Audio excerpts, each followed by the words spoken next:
Então, pessoal, hoje na aula nós vamos aprender um pouquinho sobre um grande autor brasileiro, que é o Graciliano Ramos. Eu trouxe para vocês impresso um conto dele, chamado Baleia.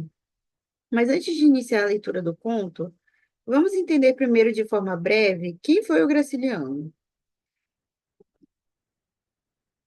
Graciliano foi um romancista, cronista, contista, jornalista, político e memorialista alagoano, ou seja, nascido em Alagoas.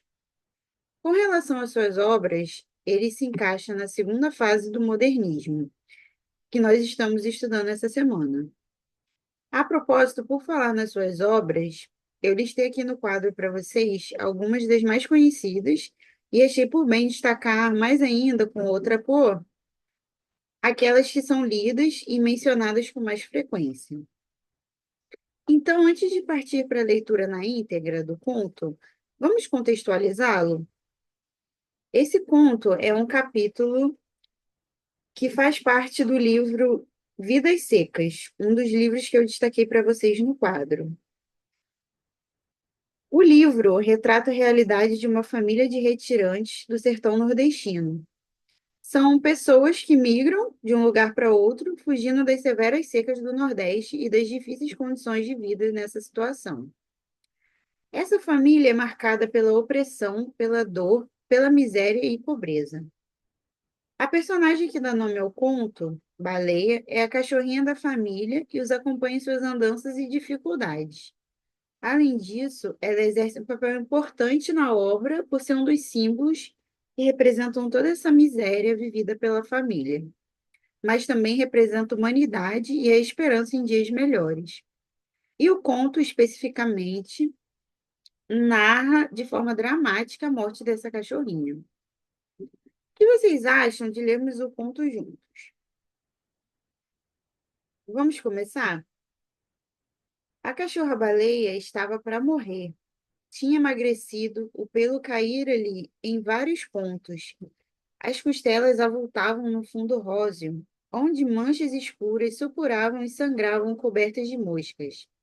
As chagas da boca e a inchação dos beiços dificultavam-lhe a comida e a bebida. Por isso Fabiano imaginara que ela estivesse com um princípio de hidrofobia e amarrara-lhe no pescoço um rosário de sabugos de milho queimados.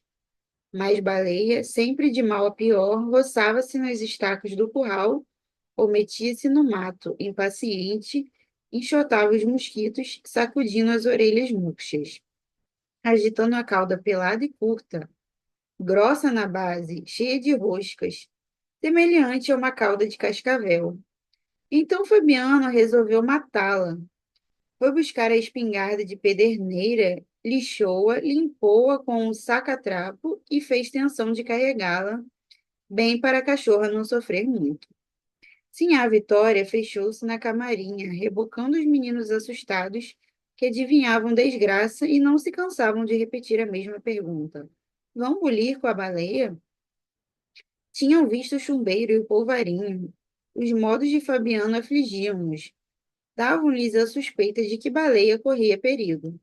Ela era como uma pessoa da família. Brincavam juntos os três. Para bem dizer, não se diferenciavam. Rebolavam na areia do rio e no estrume fofo que ia subindo. Ameaçava cobrir o chiqueiro das cabras. Quiseram mexer na taramela e abrir a porta. Mas sim a Vitória levou-os para a cama de varas, deitou-os e esforçou-se para tapar-lhes os ouvidos. Prendeu a cabeça do mais velho entre as coxas e espalmou as mãos nas orelhas do segundo. Como os pequenos resistissem, aperreou-se e tratou de subjugá-los, resmungando com energia. Ela também tinha um coração pesado, mas resignava-se. Naturalmente, a decisão de Fabiano era necessária e justa. Pobre da baleia! Escutou. Ouviu o rumor do chumbo que se derramava no cano da arma, as pancadas surdas da vareta na bucha. Suspirou. Coitadinha da baleia! Os meninos começaram a gritar e a espernear. E como se a Vitória tinha relaxado os músculos, deixou escapar o mais taludo e soltou uma praga. Capeta excomungado! Na luta que travou para segurar de novo o filho rebelde, zangou-se de verdade, safadinho. Atirou um cocorote ao crânio enrolado na coberta vermelha e na saia de ramagens. Pouco a pouco a cólera diminuiu, e Sinhá Vitória, embalando as crianças, enjoou-se da cadela achacada. Gargarejou muxoxos e nomes feios. Bicho nojento, babão. Inconveniência deixar cachorro doido solto em casa, mas compreendia que estava sendo severa demais. Achava difícil Baleia endoidecer e lamentava que o marido não houvesse esperado mais um dia para ver se realmente a execução era indispensável. Nesse momento, Fabiano andava no copiar, batendo castanholas com os dedos. Sim, a Vitória encolheu o pescoço e tentou encostar os ombros às orelhas. Como isso era impossível, levantou os braços e, sem largar o filho, conseguiu ocultar um pedaço da cabeça. Fabiano percorreu o alpendre, olhando a baraúna e as porteiras, assolando um cão invisível contra animais invisíveis. Eco, eco. Em seguida, entrou na sala, atravessou o corredor e chegou à janela baixa da cozinha. Examinou o terreiro. Viu Baleia coçando-se a esfregar as peladuras no pé de tuco. Levou a espingarda ao rosto. A cachorra espiou o dono desconfiada. Enroscou-se no tronco e foi se desviando, até ficar no outro lado da árvore, agachada e arisca, mostrando apenas as pupilas negras. Aborrecido com esta manobra, Fabiano saltou a janela, esgueirou-se ao longo da cerca do curral, deteve-se no mourão do canto e levou de novo a arma ao rosto, como o animal estivesse de frente e não apresentasse bom alvo. Adiantou-se mais alguns passos. Ao chegar às catingueiras, modificou a pontaria e puxou o gatilho. A carga alcançou os quartos traseiros e inutilizou uma perna de baleia, que se pôs a latir desesperadamente. Ouvindo o tiro e os latidos, Sinhá Vitória perdão, pegou-se a Virgem Maria e os meninos rolaram na cama, chorando alto. Fabiana recolheu-se. E Baleia fugiu precipitada. Rodeou o barreiro, entrou no quintalzinho da esquerda, passou rente aos craveiros e às panelas de losna. Meteu-se por um buraco da cerca e ganhou o pátio, correndo em 3 pés. Dirigiu-se ao copiar. Mas temeu encontrar Fabiano e afastou-se para o chiqueiro das cabras. Demorou-se em um instante, meio desorientada. Saiu depois sem destino aos pulos. De fronte do carro de bois faltou-lhe a perna traseira, e perdendo muito sangue, andou como gente, em 2 pés, arrastando com dificuldade a parte posterior do corpo. Quis recuar e esconder-se debaixo do carro, mas teve medo da roda. Encaminhou seus juazeiros sobre a raiz de um deles havia uma barroca macia e funda. Gostava de espojar-se ali. Cobria-se de poeira, evitava as moscas e os mosquitos. E quando se levantava, tinha folhas secas e gravetos colados às feridas. Era um bicho diferente dos outros. Caiu antes de alcançar essa cova arredada. Tentou erguer-se, endireitou a cabeça e estirou as pernas dianteiras. Mas o resto do corpo ficou deitado de banda. Nesta posição torcida, mexeu-se a custo, ralando as patas, cravando as unhas no chão, agarrando-se nos seixos miúdos. Afinal, esmoreceu e aquietou-se junto às pedras, onde os meninos jogavam cobras mortas. Uma sede horrível queimava-lhe a garganta. Procurou ver as pernas e não as distinguiu. Um nevoeiro impedia-lhe a visão. Pôs-se a latir e desejou morder Fabiano. Realmente não latia, uivava baixinho e os uivos iam diminuindo, tornavam-se quase imperceptíveis, como o sol a encandeasse. Conseguiu adiantar-se umas polegadas e escondeu-se numa nesga de sombra que ladeava a pedra. Olhou-se de novo aflita. O que lhe estaria acontecendo? O nevoeiro engrossava e aproximava-se. Sentiu o cheiro bom dos preais que desciam do morro, mas o cheiro vinha fraco e havia neles partículas de outros viventes. Parecia que o morro se tinha distanciado muito. Arregou o focinho, aspirou o ar lentamente. com vontade de subir a ladeira e perseguir os preais que pulavam e corriam em liberdade. Começou a arquejar penosamente, fingindo ladrar. Passou a língua pelos beiços torrados e não experimentou nenhum prazer. O olfato cada vez mais se embotava. Certamente os preais tinham fugido. Esqueceu-os de novo, lhe veio o desejo de morder Fabiano, que lhe apareceu diante dos olhos meio vidrados, com um objeto esquisito na mão. Não conhecia o objeto, mas pôs-se a tremer, convencida de que ele encerrava surpresas desagradáveis. Fez um esforço para desviar-se daquilo e encolher o rabo. Cerrou as pálpebras pesadas e julgou que o rabo estava encolhido. Não poderia morder Fabiano. Tinha nascido perto dele numa camarinha, sobre a cama de varas, e consumira a existência em submissão, ladrando para juntar o gado quando o vaqueiro batia palmas. O objeto desconhecido continuava a ameaçá-la. Conteve a respiração, cobriu os dentes, espiou o inimigo por baixo das pestanas caídas. Ficou assim por algum tempo, depois sossegou. Fabiano e a coisa perigosa tinham se sumido. Abriu os olhos a custo. Agora viu uma grande escuridão. Com certeza o sol desaparecera. Os chocalhos das cabras tilintaram para os lados do rio.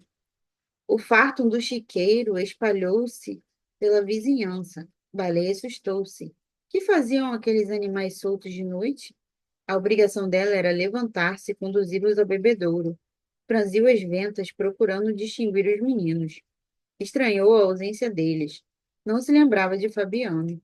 Tinha havido um desastre, mas Baleia não atribuía a esse desastre a impotência em que se achava, nem percebia que estava livre de responsabilidades. Uma angústia apertou-lhe o pequeno coração. Precisava vigiar as cabras. Aquela hora, cheiros de sussuarana deviam andar pelas ribanceiras, rondar as moitas afastadas. Felizmente, os meninos dormiam na esteira, por baixo do caritó, onde Sinhá Vitória guardava o cachimbo. Uma noite de inverno gelada e nevoenta cercava a criaturinha. Silêncio completo, nenhum sinal de vida nos arredores. O galo velho não cantava no poleiro, nem Fabiano roncava na cama de varas. Estes sons não interessavam a baleia, mas quando o galo batia as asas e Fabiano se virava, emanações familiares revelavam-lhe a presença deles. Agora, parecia que a fazenda se tinha despovoado. Baleia respirava depressa, a boca aberta, os queixos desgovernados, a língua pendente e insensível. Não sabia o que tinha sucedido. O estrondo, a pancada que receberam no quarto e a viagem difícil do barreiro ao fim do pátio desvaneciam-se no seu espírito. Provavelmente estava na cozinha, entre as pedras que serviam de trempe. Antes de se deitar, a Vitória retirava dali os carvões e a cinza. Varria com um molho de vassourinha o chão queimado. E aquilo ficava um bom lugar para o cachorro descansar. O calor afugentava as pulgas. A terra se amaciava. E, findos os cochilos, numerosos preais corriam e saltavam. Um formigueiro de preais invadia a cozinha. A tremura subia, deixava a barriga e chegava ao peito de baleia. Do peito para trás era tudo insensibilidade e esquecimento, mas o resto do corpo se arrepiava. Espinhos de mandacaru penetravam na carne, meio comida pela doença. Baleia encostava a cabecinha fatigada na pedra. A pedra estava fria. Certamente, sim, a Vitória tinha deixado o fogo apagar-se muito cedo. Baleia queria dormir. Acordaria feliz, num mundo cheio de preais. E lamberia as mãos de Fabiano, um Fabiano enorme. As crianças se esponjariam com ela, rolariam com ela no pátio enorme, no chiqueiro enorme. O mundo ficaria todo cheio de preais, gordos, enormes. Muito interessante, né, pessoal? Que forma dramática, né, da cachorrinha baleia morrer. Agora nós vamos fazer os exercícios que vocês copiaram.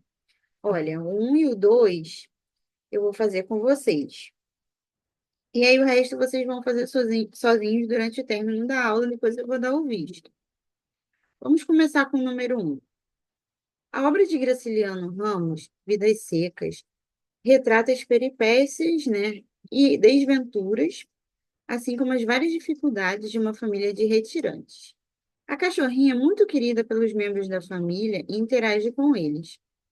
Destaque do texto um trecho que apresenta as interações de Baleia com os membros da família. Então, eu destaquei esse trechinho aqui. Ela era como uma pessoa da família. Brincavam juntos os três. Para bem dizer, não se diferenciavam. Rebolavam na areia do rio e no estrume fofo que ia subindo. Ameaçava cobrir o chiqueiro das cabras. Então, através desse trechinho, né, fica bem claro que ela era bem próxima da família, o quanto eles gostavam dela, né? Diz que ela era como uma pessoa e da família. Mas, ao longo do texto, também tem alguns pedaços onde vocês vão poder identificar trechos que apresentam essas interações da baleia com a família. Esse, ao meu ver, foi o que melhor destacou essa relação.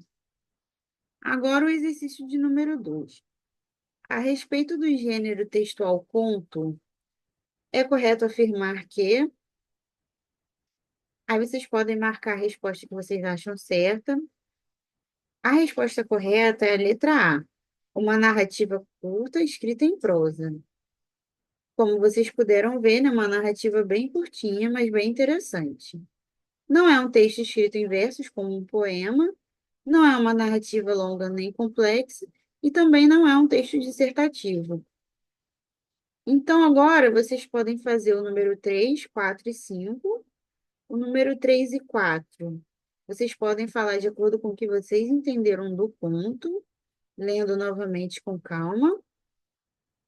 E o número 5 responder também baseado no texto.